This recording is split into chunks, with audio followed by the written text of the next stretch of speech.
मोटी कमर वाली बहू पार्ट 2। अरे याद है ना वो मोटी सी कमर वाली बहू? उनके दिन अभी भी नहीं फिरे। वो फिर एक बार अपनी कमर को लेकर चर्चा में है। कैसे? देखिए। क्या करूं, मेरी मोटी कमर का सब मजाक उड़ाते हैं। माँ जी तो ऐसे करती है जैसे मैं कोई डायन हूँ। ना कहीं साथ ले जाती है, ना ही किसी से मुझे मिलवाती है। अरे मीना, तो कोशिश क्यों नहीं करती कि तेरी कमर थोड़ी पतली हो जाए? अब देख ना, मेरे ऑफिस में भी उस दिन तेरा कितना मजाक बना था, याद है ना? मीना को पति से ये उम्मीद तो बिल्कुल नहीं थी। वो सोच में पड़ जाती है कि आखिर क्या लुक्स ही मायने रखते हैं? रिश्ते नाम की कोई चीज होती है क्या?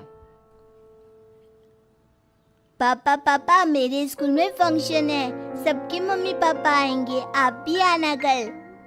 अरे नहीं बेटा, कल तो मेरी जरूरी मीटिंग है, कल नहीं हो पाएगा बेटा। अरे मैं हूँ ना, मैं आ जाऊंगी। क्यों?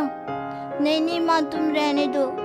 तुम्हारे लिए तो 2-2 चेयर लगाने पड़ जाते हैं और ऊपर से सब तुम्हारा मजाक बनाते हैं। ना बाबा ना, मेरे स्कूल में तो आना ही मत। मीना का दिल तो ये सोचकर और छोटा हो जाता है। वो किचन में जाती है और खाना बनाने लग जाती है। खाना बनाते बनाते उसे मुन्ने के जोर से रोने की आवाज आती है। अरे क्या हो गया मेरे बेटे को? मेरा बच्चा गिर गया है। कितनी बार कहा है कि भागा दौड़ी ना किया कर।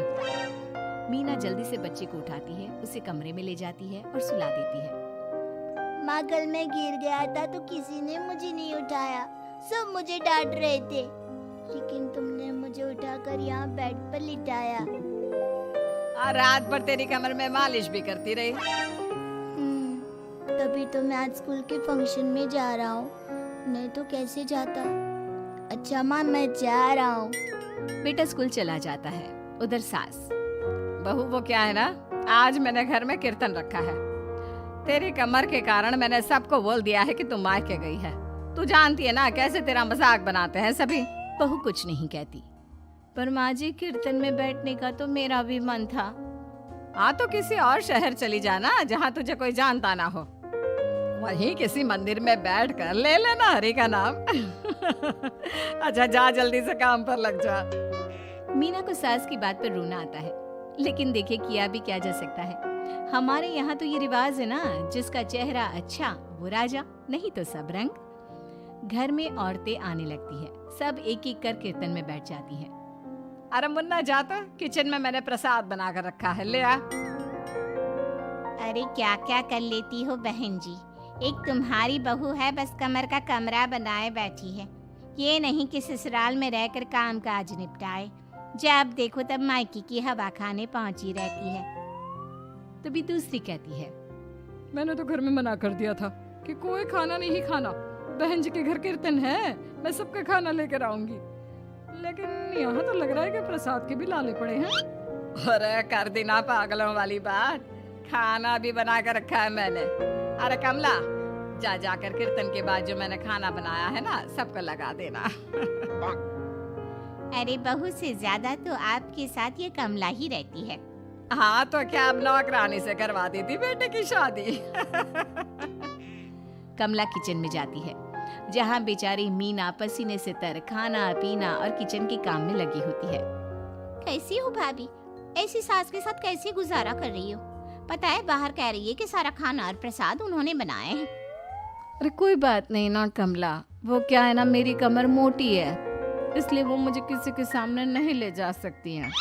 अरे तो मैं कौन सी सुस्मिता सेन हूँ, लेकिन देखो मेरी सास मुझे कितने गर्व से मिलाती है सभी से। देखो मीना भाभी, आपको सबने ये बता रखा है कि आप अच्छी नहीं हो, सुंदर नहीं हो, लेकिन बात ये कि आपका चेहरा इतना प्यारा है कि क्या कहूँ। पता है भाभी, आपके चेहरे के नूर से तो सारा मोहल्ला रोशन है।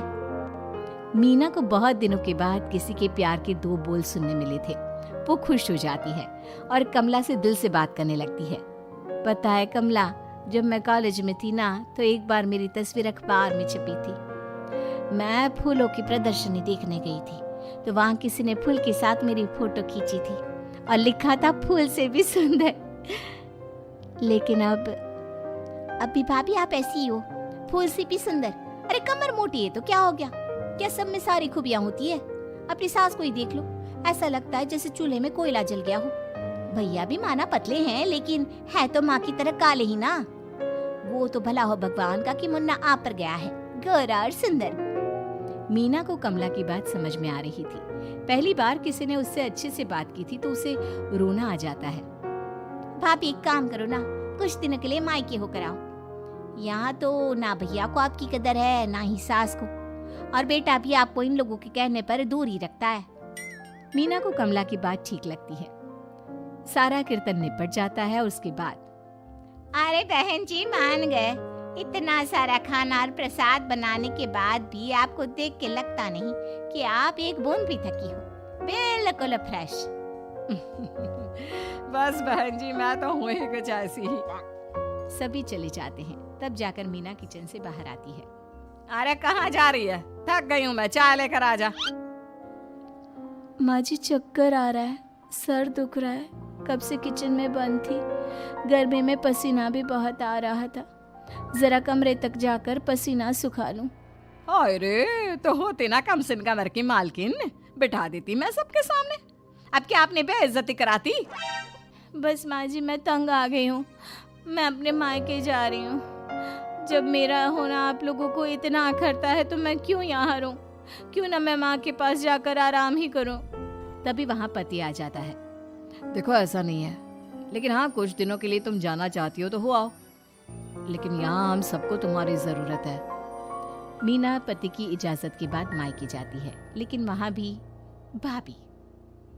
अरे मीना दीदी, आज ही आना था क्या आपको? आज तो मेरे मायके वाले आ रहे हैं। दीदी आपकी कमर का मजाक फिर बनाएंगे वो लोग। अरे मीना एक फोन तो कर देती आने से पहले। अरे मीना क्या हाल बना रखा है शरीर का, कितनी प्यारी बच्ची थी हमारी, क्या हाल कर लिया। मीना को दुख होता है। वो घर के अंदर जाती है जहाँ दीदी आप तो दलिया लेंगी ना? सबके लिए वैसे आलू के पराठे बने हैं, मैं जानती हूँ आपके फेवरेट हैं आलू के पराठे, लेकिन अब आपका शरीर ऐसा है कि आप तो दलिया ही खाओ। मीना को समझ में नहीं आ रहा था कि ये क्या हो रहा है।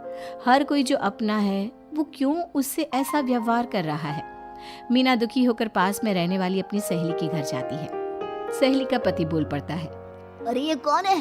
कौन है ये? मुझे इसी की तो तलाश थी। मीना उसके पति के इस तरह के रिएक्शन से परेशान होकर वापस जा रही होती है कि अरे मीना बिना मिले ही जा रही हो? ये तुम्हारे पति है ना, ऐसे कैसे चिल्ला रहे हैं मुझे देखकर? पता नहीं क्यों जी, मेरी सहेली को देखकर क्यों चिल्ला रहे हो? अरे रीना मेरी फिल्म की हीरोइन मिल गई, यही तो है वो लड़की, प्यारी सी सुंदर सी मोटी कमर वाली। अरे हाँ, मीना तो बिल्कुल उस लड़की जैसी है जो आपकी फिल्म की कहानी है।